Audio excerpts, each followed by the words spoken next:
Amara Wells had spent the last 2 years convincing herself she was finally done with him. Done with the sharp memory of his voice. Done with the way he used to watch her as if the world answered to him. Done with the man who shattered her heart without a single explanation. But standing in the lobby of the Drake Island Resort, clutching her old laptop case and praying she didn't look as nervous as she felt, she had one thought running in her head. Please let this interview go well. I can't afford to lose this chance. A new job meant a stable income. A stable income meant she wouldn't have to depend on anyone again, especially not a man like Caspian Drake. The receptionist gave her a polite smile and pointed her toward the private elevator. Top floor, Miss Wells. Mr. Drake has been expecting you. She didn't think much of the name. Drake was a common surname in the business world. She nodded, thanked her, and stepped inside the elevator, smoothing her palms over her skirt as it rose smoothly toward the executive suite. It wasn't until she reached the top floor, walked through the quiet corridor, and the glass doors slid open that her world stopped. He was there. Caspian. Sitting at the head of a sleek desk, dark hair slightly mussed as if he'd run a hand through it out of irritation or impatience, broad shoulders filling his tailored shirt, and those eyes, those cold, piercing eyes, lifting to her like a punch straight to the chest. For a second she forgot how to breathe. He stood up slowly, the chair pushing back with quiet authority. He didn't look surprised. Not even a little. Amara. Her name left his mouth like he owned it. Like he still had the right. She took a step back before she realized she moved. No, she whispered, shaking her head. No. This can't. He rounded the desk with calm, controlled steps, the way he always did when he'd already made a decision and nothing could stop him from acting on it. You're early, he said, ignoring her panic completely. I like that. This is a mistake, Amara breathed. I didn't know you were the one. But you came anyway. His gaze slid over her face, taking in every detail as if he had been starved for the sight of her. Why, Amara? She looked away, heat crawling up her neck. I need a job. His jaw tightened. You think I don't know that? Her stomach dropped. What's that supposed to mean?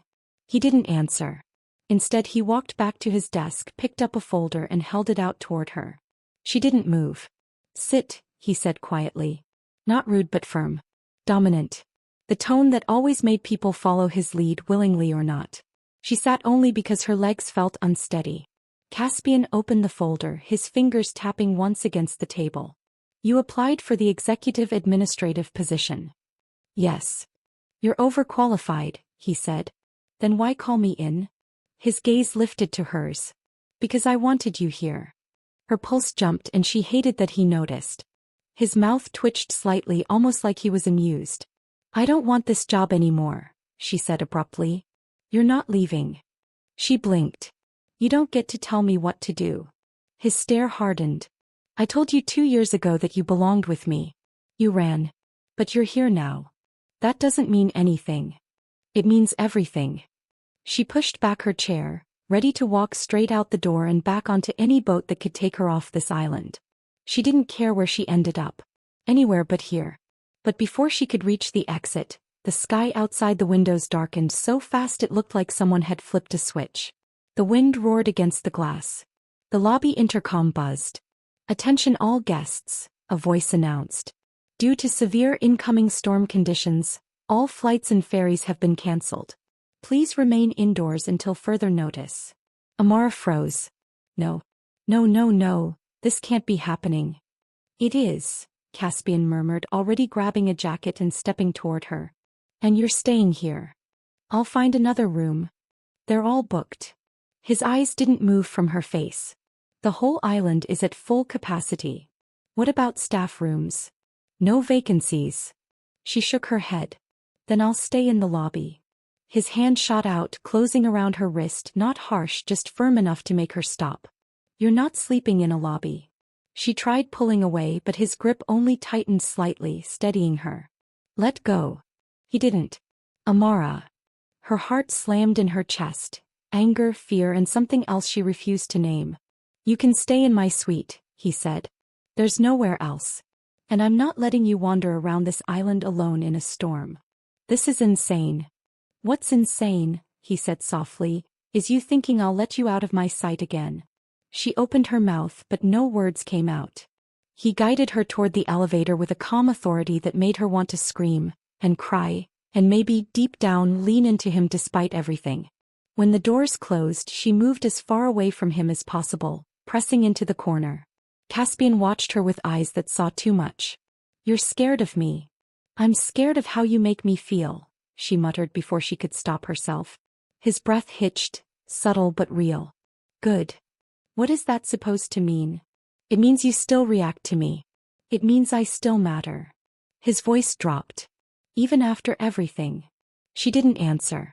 When they reached his suite, it was exactly what she expected. Clean, minimal, expensive. The kind of place a man like him lived in. Controlled. Ordered. Quiet.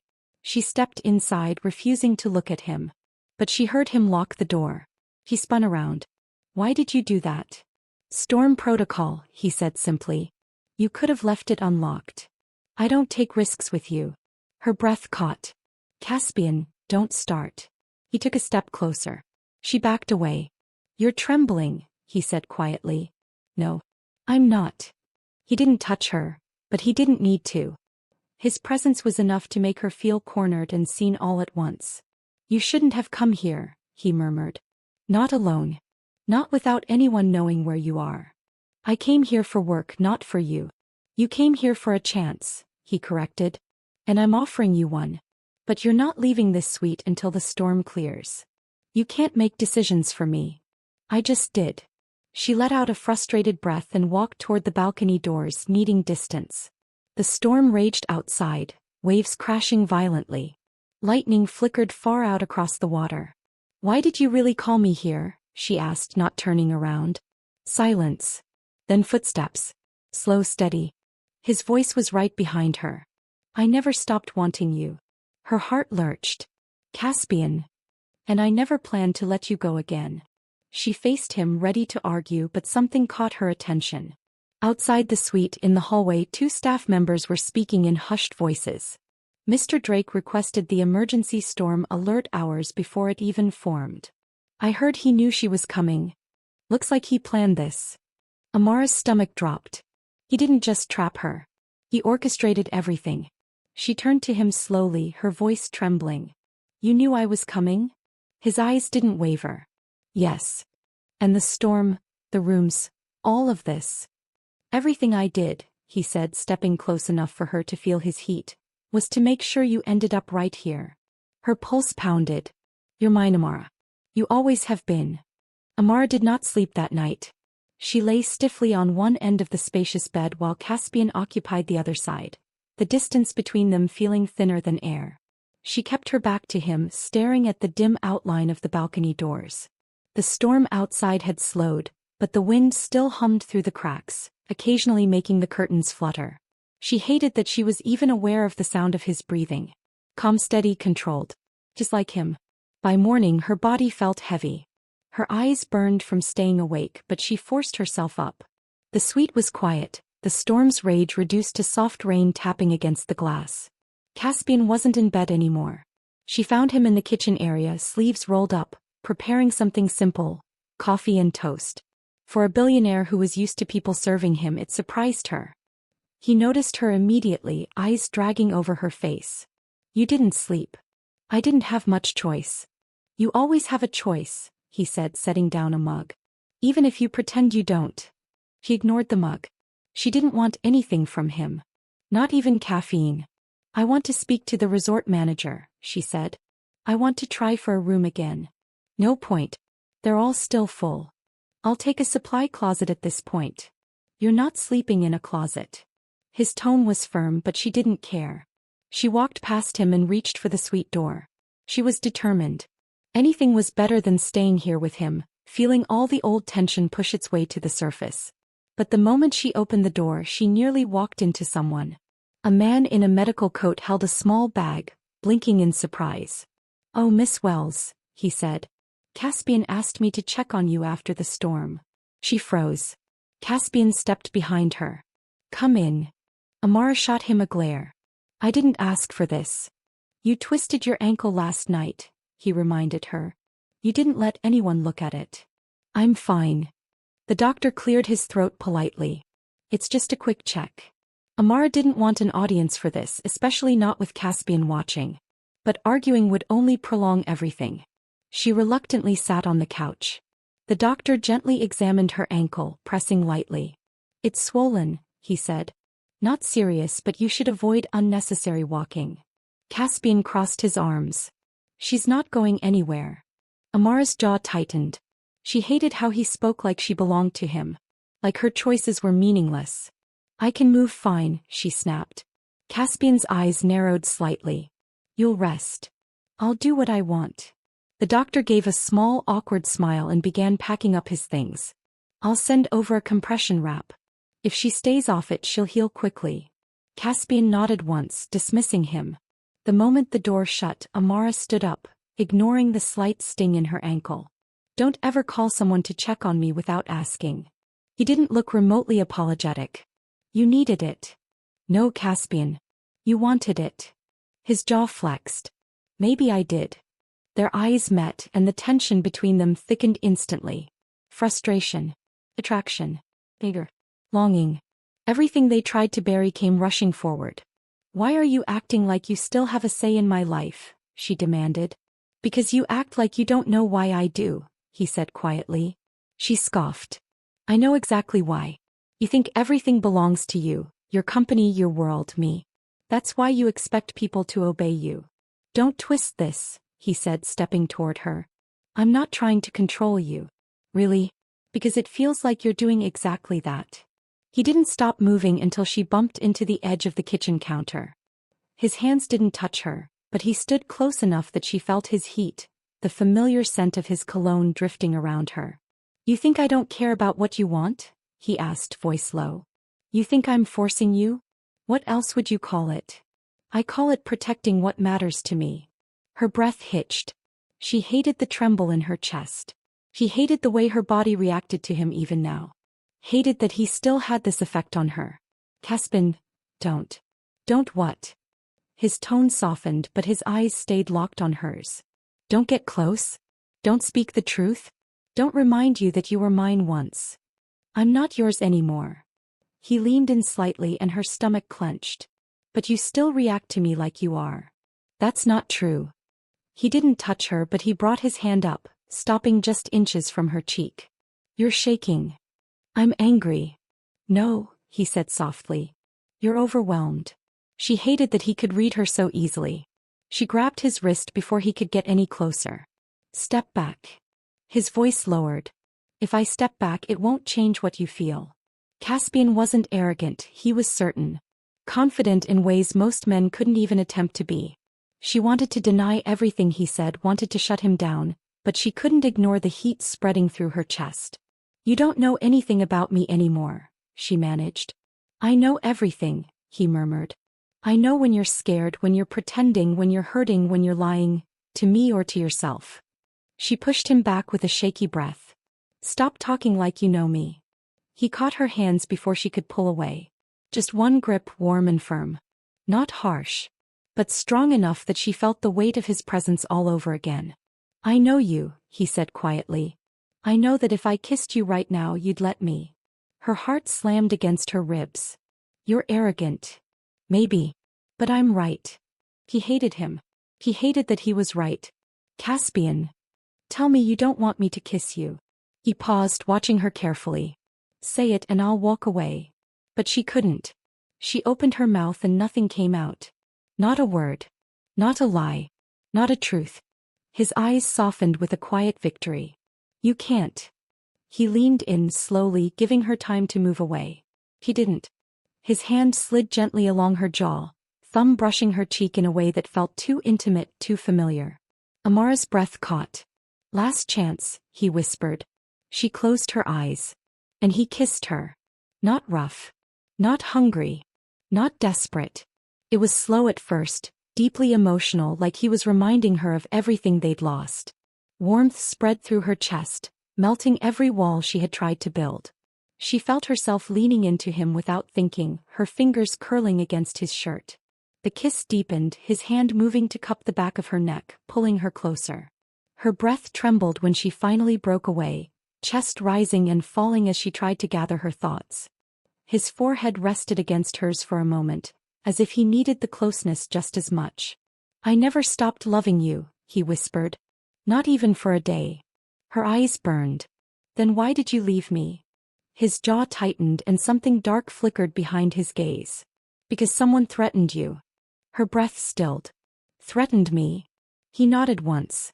"The night I ended our engagement, I received a message telling me to cut ties or watch you get hurt. I thought leaving was the only way to protect you." "Who would do that?" "I don't know," he said. "But someone on this island sent a new message last night." Her heart nearly stopped. "What do you mean?" He walked to the desk, opened a drawer and pulled out a small envelope. He handed it to her without a word. Her fingers shook as she unfolded the note. "Leave her or lose her. You have 48 hours. Her chest tightened painfully. "This isn't random," Caspian said quietly. "Someone has wanted you gone for a long time. And they're here. Watching." For the first time since yesterday, she felt something colder than Caspian's presence. Fear. Real creeping fear. And when she looked up at him, his expression was hard, protective, and unmovable. "I'm not letting anything happen to you," he said. "Not again." Amara didn't realize she had fallen asleep until she jerked awake to the sound of something heavy crashing to the floor. Her heart jumped instantly and she pushed herself upright, blinking into the darkness. The room was pitch black. No faint glow from the hallway, no soft hum of electricity. Everything was quiet except for the fading echo of the noise. She reached for the lamp on instinct, but it didn't turn on. The power was out. Caspian wasn't beside her. Her breath quickened. She didn't want to panic, but something felt wrong. The air felt different, too still, too heavy, too unnerving. She got out of bed and called his name softly, not wanting her voice to carry. Before she could take another step, the door burst open. Strong arms grabbed her around the waist, pulling her back sharply. Her scream barely made it out before Caspian's hand covered her mouth. "It's me," he whispered against her ear, breathing fast. "Don't make a sound." His voice alone made her knees weaken, but the tension in his body told her something was happening. Something bad. He guided her behind him, shielding her with his body as footsteps thundered down the hallway, coming closer with each second. "Stay low," he murmured. "Whatever happens, don't leave my side." The footsteps stopped outside their suite. Someone tried the door handle. Then a harder attempt. Caspian tightened his grip on her hand, his jaw clenched. She could feel the anger trembling through him, but underneath it, fear. Real raw fear. Not for himself. For her. The door forced open, hitting the wall. Security rushed in, tackling a dark figure who stumbled inside with wild, determined force, as if he meant to get to her no matter who stood in his way. She backed up instinctively as guards pinned him down, prying something sharp out of his hand. Her skin pricked with dread. The lights still wouldn't turn on. She could barely see more than the silhouette of the intruder. But when they dragged him to his knees and finally removed his mask, the faint moonlight from the balcony exposed his face. Amara froze. Her lungs locked. Her entire world tilted. "Darius?" Her cousin lifted his head slowly, his face twisted with something between fury and satisfaction. He didn't even look ashamed. Not surprised. Not caught. Almost proud. She took a step back without realizing she had moved. Her stomach dropped so sharply it felt like the floor had disappeared under her feet. "Amara," he said with a mocking smile. "Still letting men do all the thinking for you." Caspian moved in front of her without hesitation, his voice firm and cold. "You're going to explain everything. Now." Darius laughed, not intimidated, not fazed. "You really thought the threats were about you?" he asked Amara. "You gave me no choice." "No choice." Her voice cracked. "You tried to hurt me." He shrugged in a way that made bile rise in her throat. "You weren't supposed to die. Just disappear long enough for the assets to finally be transferred. You've been dragging your feet since your parents passed. You should have handed things over to me." Amara's knees almost gave out. "My parents trusted you," she whispered. "They treated you like their own son. And they left everything to you," he snapped, all pretense melting away. "Everything. And you wasted it running away with him." He jerked his head toward Caspian. "And again when you left him." Caspian's fists clenched. The guards had to tighten their hold on Darius as he kept talking. "You listened to me when I told you he'd ruin your life, didn't you?" Darius sneered. You believed I wanted to protect you. But you didn't realize I was protecting myself. The truth hit her harder than any physical blow. All the advice, all the warnings, all the times he encouraged her to walk away from Caspian, none of it was love. None of it was concern. It was sabotage. Everything fell apart inside her chest at once. Betrayal didn't even feel like a strong enough word. This was someone she shared childhood summers with, someone she trusted when she had no one else. Losing him to greed and deception felt like grieving a death she didn't see coming. The guards dragged him out while he yelled more justifications she couldn't bear to hear. The door shut behind them, muffling his voice, but the damage was already done. Her legs finally gave out and she sank onto the bed. Caspian knelt in front of her immediately, his hands on her knees, his voice low and steady even though he was still shaking with anger. Amara, he said softly, look at me. She lifted her eyes slowly. Everything blurred in front of her. Her throat tightened and she didn't know whether she wanted to scream, cry, or break something. You think I'm the danger, he murmured, brushing a tear off her cheek with his thumb. But I've only ever wanted to keep you safe. That broke her. Completely. She leaned into him, clutching his shirt, letting the tears come without fighting them. Caspian held her tightly, one hand on her back, the other buried in her hair, grounding her. He didn't try to hush her or tell her to calm down. He just held her until her breathing slowed, until the shaking stopped. When she finally pulled back, his eyes looked darker than she'd ever seen them. Not angry anymore, but relieved that she was still here, still breathing, still in his arms. You didn't trap me, she whispered. You protected me, even when I didn't want you near me. His jaw flexed. I would burn down every enemy you have. I would fight the whole world for you, Amara. But tell me what you want now. Do you still want to leave? She looked at the door Darius had been dragged through. Leaving suddenly didn't feel like freedom anymore. It felt like walking away from the one person who had stood between her and losing everything. She wiped her face, her voice barely above a breath. I don't want to run from you anymore. Caspian closed his eyes briefly, like he was barely holding himself together. You don't know what you're saying. I do. She took his hand and placed it over her heart. You've always been the one fighting for me. Let me choose you this time. His breath came out uneven and he leaned forward, cupping her face gently. If we do this, there's no halfway. I don't do halfway with you. I'm not asking for halfway. That was all it took. He pulled her into him and kissed her, slow and deep, with months of buried emotion surfacing all at once. Not possessive, not demanding, just honest. Just raw. Just real. The storm outside had passed, but the room felt warm, lit only by the faint light creeping through the curtains. Morning arrived gradually, soft and calm, almost peaceful. By the time she realized she had drifted off again, the sun was rising. Caspian stood by the window, watching her with an expression she had never seen before. Something softer than alpha dominance, something deeper than possessiveness. Authorities are taking Darius off the island, he said.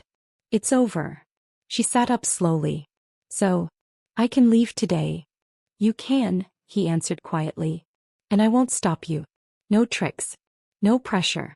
If you walk out of here, I won't follow. For the first time since everything began, the choice was truly hers. Amara stood and walked toward him. She didn't even hesitate. She placed her hands on his chest, feeling his heart racing under her palms. I'm not going anywhere, she whispered. The only place I want to be is exactly where you are. Caspian grabbed her waist, pulling her flush against him, his voice rough. You still belong with me. For once, she whispered back, smiling through the last traces of her tears. I agree. He kissed her again, slow, certain, and full of the promise of a new beginning neither of them had to run from. He came to the island for a job. She left with the truth. And with the man who was always meant to be hers.